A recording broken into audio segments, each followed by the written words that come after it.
Salut tout le monde! Donc aujourd'hui j'aimerais vous présenter en fait quelques activités que je propose à ma fille qui a 2 ans. J'ai 3 enfants, un de 8 ans, une de 3 ans et une de 2 ans.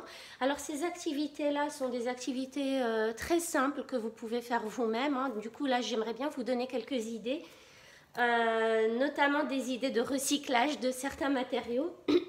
Pardon. Et donc, ma fille de 2 ans adore ce genre de choses. Et ma fille de 3 ans, parfois, adore les manipuler aussi.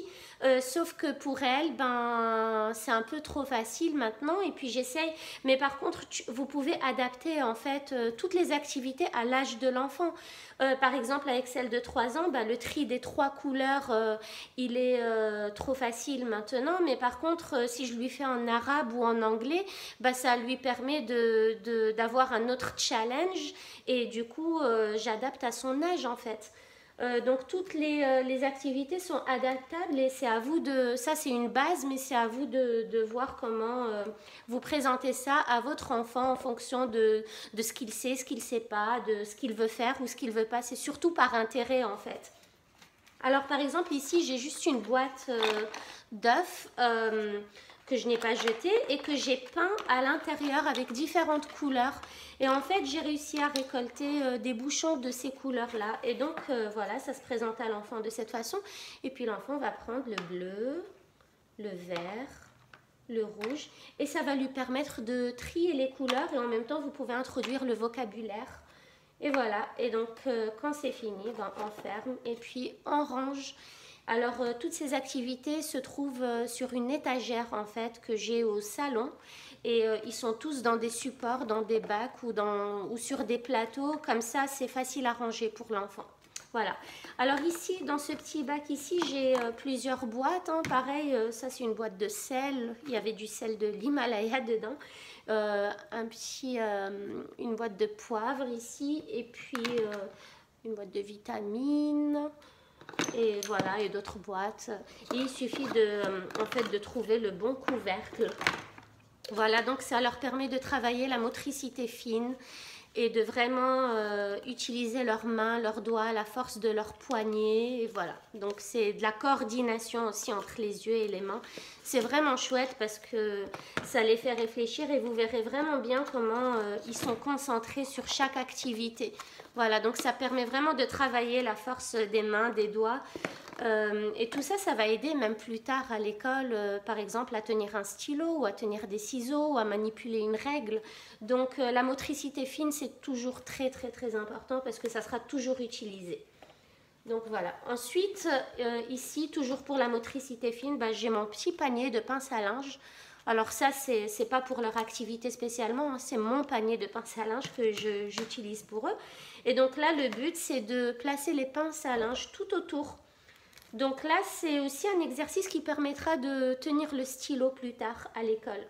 Donc voilà, donc ils en mettent. Après, vous pouvez faire les couleurs avec eux, vous pouvez les compter avec eux. Donc vous pouvez introduire pas mal de choses, ou même le vocabulaire qui est relié à cette activité.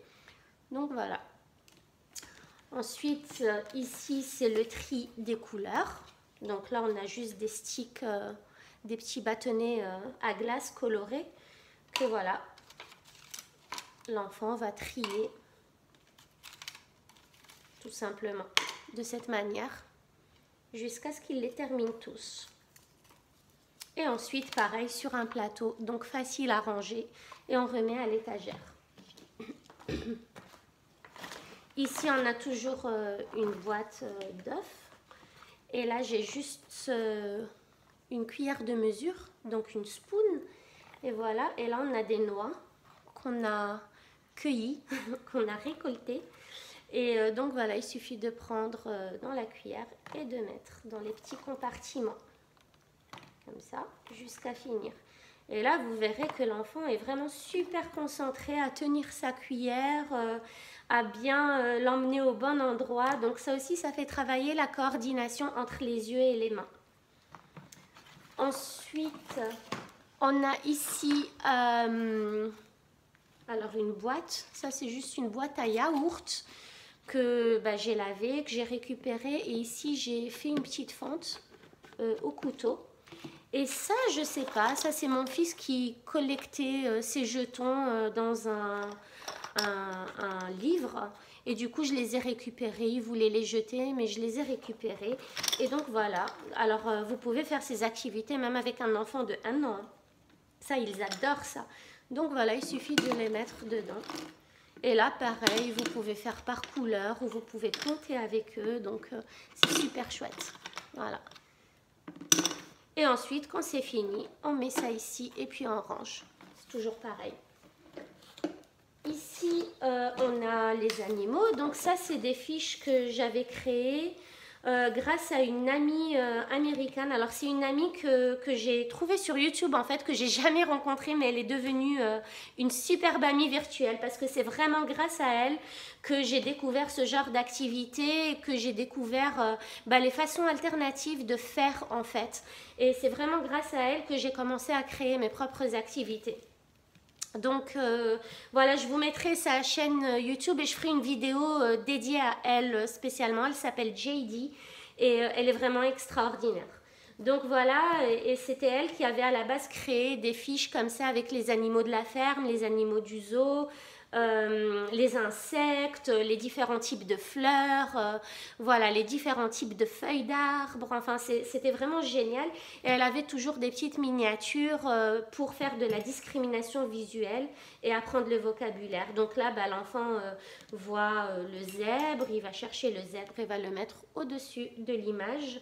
On fait pareil, alors pour, je sais pas, on va prendre l'éléphant, donc où est l'éléphant, et puis il va chercher, il va regarder, et là on pourra lui dire éléphant ou alors elephant, en fonction du langage que vous utilisez. Donc là c'est vraiment super bien. Donc voilà, ça c'était juste quelques activités simples que je voulais partager avec vous pour vous donner une idée de ce qui peut être fait avec les objets du quotidien. Voilà, je vous retrouve sur une prochaine vidéo.